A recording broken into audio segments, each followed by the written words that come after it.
Hello and welcome to this week's Eddie Sutton Show. I am Dean Blevins, and a great show lined up for you today. The Cowboys in the middle of the Big 8 Conference play, Coach, and you have a few days off before you get back at it. We played last Sunday afternoon against the Tigers in Columbia, and of course we have had some days to get ready for Iowa State, who will be playing this Saturday. It's a little strange playing Iowa State that soon because just 2 weeks ago we played the Cyclones in Ames, but because of television, they switched those games around. It used to be you'd play everybody once and then you'd start over again. No more, and I think you'll find that in a lot of conferences. You're playing teams because of television, they have to switch it around. Hopefully things will hold true to form. The home teams have done so well, not only in conference play, but non-conference play as well. Well, we've talked about this many times, Dean. There's no sport like basketball where the home court means so much, and if you watch television and watch games in other places in the country, you're finding that it's always a little more cozy to be playing at home, and we're going to be happy to be back in Gallagher, Iowa Saturday afternoon. Coach, in a few seconds we'll roll to some highlights of your game at ORU Roberts. You played over in the Mabee Center in Tulsa. You doubled them in the score, but a little bit of a sluggish start.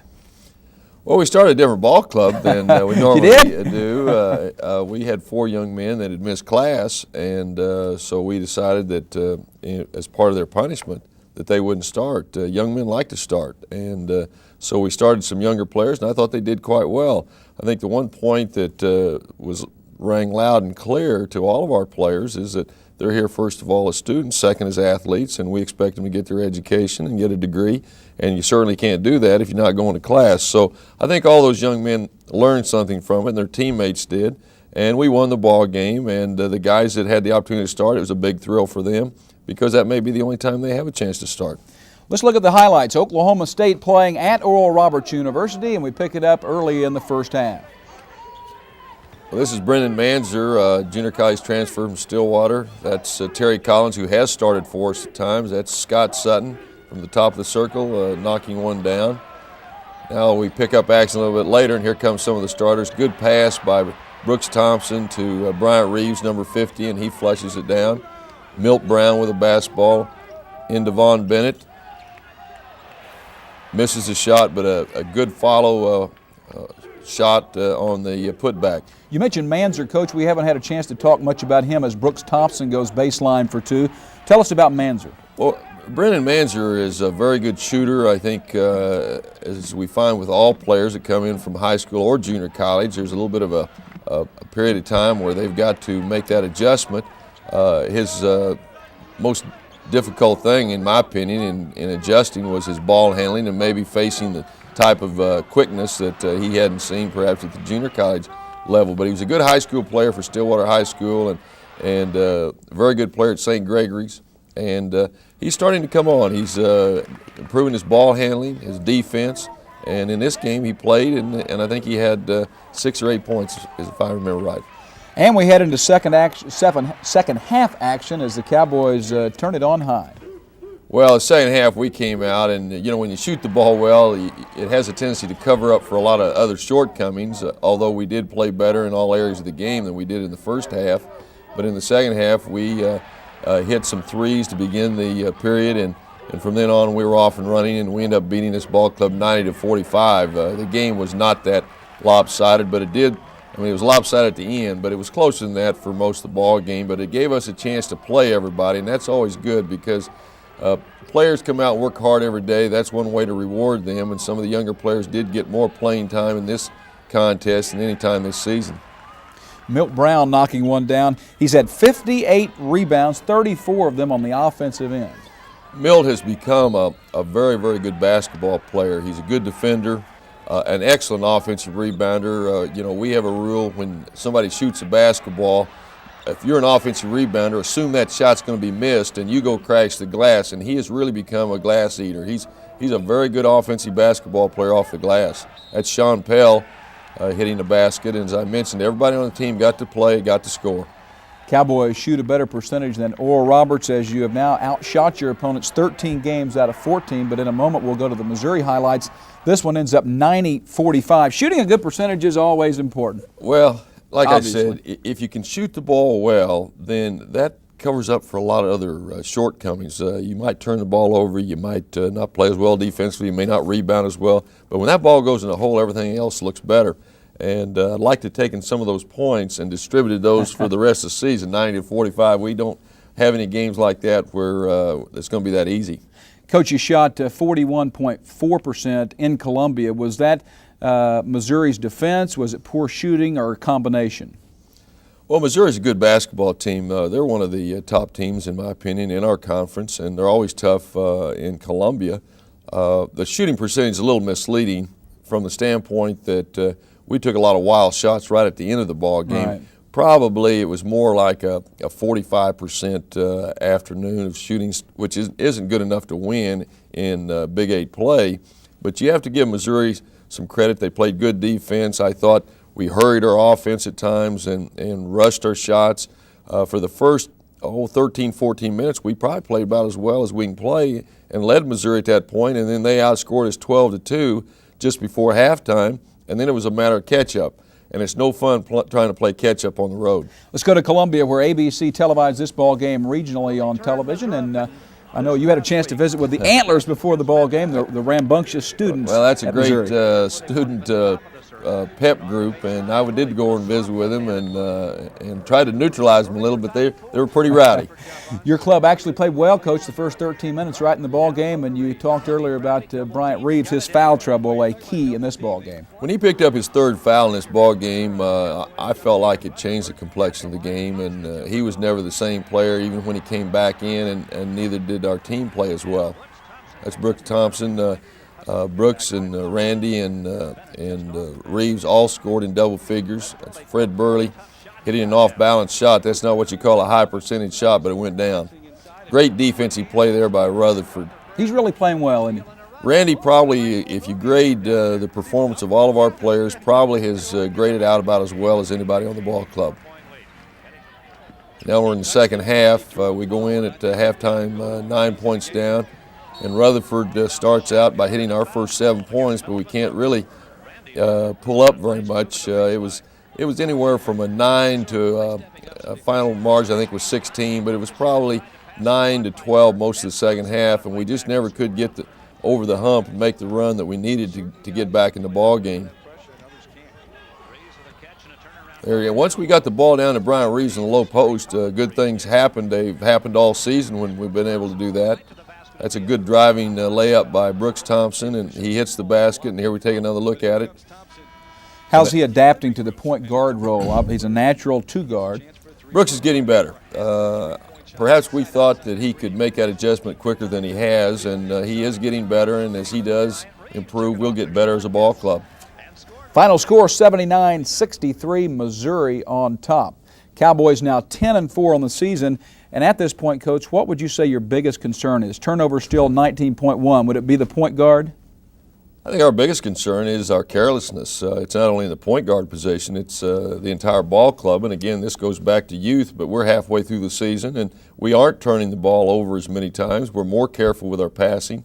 But a point guard probably would have helped the entire ball club. But Brooks and Randy Rutherford are getting better. And as I said, as they improve, our ball club will get better. Stay with us. We'll take a break. More of the Eddie Sutton Show in 2 minutes. And before we go to our play of the week, Coach, let's set this one up because it's sort of like a little game you used to play in your backyard, 2-on-2. You don't see this play happen very often. It's really strange that it occurred in this ball game because earlier in the week before we played Oral Roberts University, Brooks Thompson was taking the ball out of bounds, and I told him that anytime the defender covering you out of bounds turns his back on you and you look around and nobody's really watching and you can bounce the ball off the player and then run in bounds and grab it and put it in the basket, you do that. And that's exactly what happened. We were throwing the ball in underneath our basket. The defender had his back turned. He threw the ball in, bounced it off of him, which is legal, ran in bounds, grabbed it, put it in the basket, 2 points. It's a little difficult to see, but let's take a look at it. This is some of the coaches' video, I believe, isn't it, Eddie? And, right. We have it highlighted here. There you can see, it's hard to see, but he's out of bounds there. We'll see it again. We're going to look at it again. Yeah. And the guy's got his back turned, throws the ball. There's the official giving him the basketball.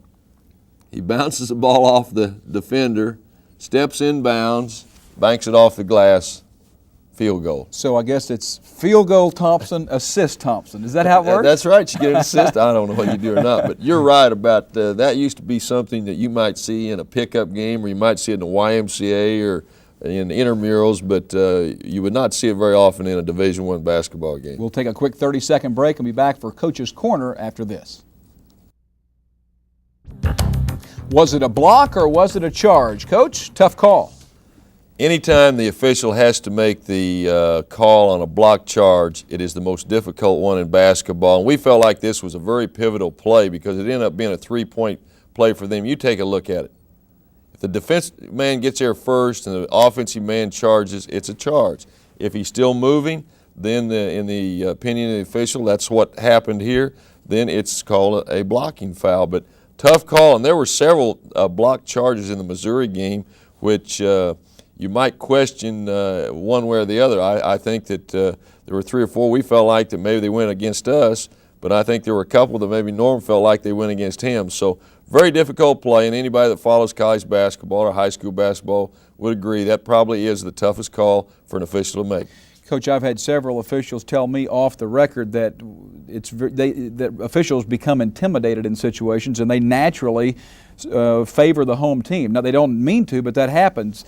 Any way to counter that as a coach? Well, I'm glad that some official told you that, because there are a lot of coaches know who it is? that believe that's exactly one of the reasons why the home court advantage plays such a major role. I don't think there's any way you can neutralize that. I think that you always expect when you play on the road that you're not going to get the benefit of the officiating. Even though officials try to be, I don't think they're dishonest. I think the crowd sometimes gets them into the flow of the game. They get caught up in the enthusiasm, and all of a sudden they're making the calls for the team in white. All a coach ever wants is to hope that when you go on the road that it's like a 51-49% or 52-48. You don't want any 60-40s. That's what will get you beat. All right, stay with us. We have a nice feature coming up and more conversation with Coach Eddie Sutton. See you in a minute. On our program, you've met new members of the Oklahoma State basketball program. We'd like to introduce you to a couple more. They are coaches. Robbie Robertson has our report. In 23 years of coaching at the Division I level, Coach Sutton is a proven winner. He is approaching his 500th career victory and is the only coach in NCAA history to take 4 different teams to the big dance in March. Coach Sutton not only surrounds himself with good players, he hires good assistants, men who know the game and aspire to be head coaches. Bill Self is the veteran of the OSU staff. A former Cowboy player, Self is in his 7th year as an assistant at his alma mater. Just 30 years old, Self is still learning from one of the masters of the game. Well, I really didn't know Coach Sutton personally at all prior to his arrival, but the thing that really impresses me most about Coach Sutton is the fact that he's a winner. He knows what it takes to win and what it takes to be successful, and therefore, in turn, he teaches the players things that will make them successful in life, not just on the basketball floor. Paul Graham left New Mexico and joined the Cowboy staff in June of 1992. A graduate of the University of North Texas, Graham's first coaching job was at Kimball High School in Dallas. He spent most of the 80s as an assistant coach at SMU. Graham was anxious to learn from Coach Sutton and felt comfortable with the Cowboy philosophy. I think I can relate to the players real well. I understand a lot of the things that they go through and understand that if they have a problem, I'm there to help them, but also I like to push them to make them be the best they can be. So I feel like me being in a situation where I can push them and aid them not only athletically but academically so that it can prepare them for later on in life. Tim Jankovich is also in his first year on the Cowboy staff. A former star at Kansas State in the early 80s, Jankovich has basketball in his blood. He is married to the daughter of former Kansas State head coach Jack Hartman. Jankovich has always been a willing student of the game and looks forward to learning from Coach Sutton. How to be a better coach, and I think I have already in a short period of time.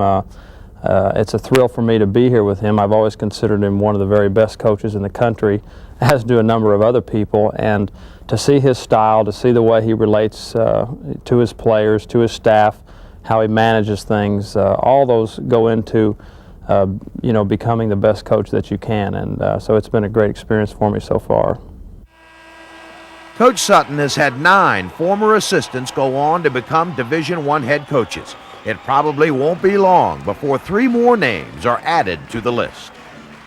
Thank you, Robbie. We certainly hope so. And Coach Sutton has always said he didn't want to hire an assistant coach unless he had the potential to go on and become a head coach. And I don't think a lot of people realize the time, the dedication that these people put into their jobs. Well, that's for sure. I think too often head coaches are given too much credit for winning, and assistant coaches aren't given enough. I don't think people realize that basketball is more than just a 3.5-month period. Basketball coaches work 12 months a year. Recruiting is an endless process. The NCAA is limited to the amount of time one can be on the road, but when they're eligible to be on the road recruiting, these guys are out there trying to find players that can come in and replace the ones that you're going to be losing. So they work hard there, but they also have responsibility with our student athletes. Like Paul mentioned, we want every one of our players to graduate, and each one of our coaches has assigned so many players to make darn sure that he's doing his academic work and he's doing the other things that will allow him to be successful. So oftentimes we think about all the great players that help to make a coach a winner, but you've got to have good assistant coaches, and I've always been blessed with men that are winners. You mentioned that I don't want to ever hire someone that I don't think has the ability to one day head their own program. It's my responsibility to help them become better coaches, and that's what I try to do. And then when their time comes and they're interested in a job, I'm going to do everything possible to make sure that that happens. Last year, Rob Evans got a head coach job at Ole Miss, and I'm just thrilled that he's down there. Coach, before we go to break, let's take a look at the schedule in Big 8 play this week. Iowa State at Oklahoma State, that on Saturday at 3 o'clock on television. Missouri at Nebraska, Colorado in Norman, Temple's at Kansas State, Rollins College is at Kansas. And then on Monday, the 1st, it's Missouri at K-State. And then on Wednesday, February the 3rd, Oklahoma State at Colorado. That's a pay-per-view television game that night. Nebraska at Iowa State, Oklahoma at Kansas State, and Cal Northridge at Missouri. And we'll have your thoughts on your ball games coming up in just a moment. Right now, let's take a timeout, and we'll see you in 2 minutes. There are tickets remaining for Saturday's home game against Iowa State. That's at 3 o'clock, so we encourage you to buy those up. Coach, I'm sure you'd love to have them. How about those Cyclones? Cyclones are good. They've lost 5 times. They've won 12, but the 5 losses, there's a lot of us would have lost. They've lost them all on the road at Iowa, at Michigan, at Florida State, at Kansas, and at Missouri. 5 pretty good ball clubs. We need to have a very enthusiastic crowd there Saturday afternoon. We need to win this game in the worst way. It should be a great ball game. They've got a very talented basketball team, Thigpen, Bayless, Mika Leak, Eaton, Meyer, just an outstanding basketball team. Johnny Orr, of course, has been under the weather, but it's my understanding he will be here in Stillwater Saturday afternoon. So a big game for us. We've had a very good week of practice, and I think our ball club will be ready. And the OSU wrestling team that night will take on Penn State, the number 2 team in America, at 7:30. And the Cowboy basketball team back at Colorado before we meet you again, that one next Wednesday. Coach, good luck in both of those. Thank you. For Coach Sutton, I'm Dean Blevins. Thanks for watching this week's Eddie Sutton Show.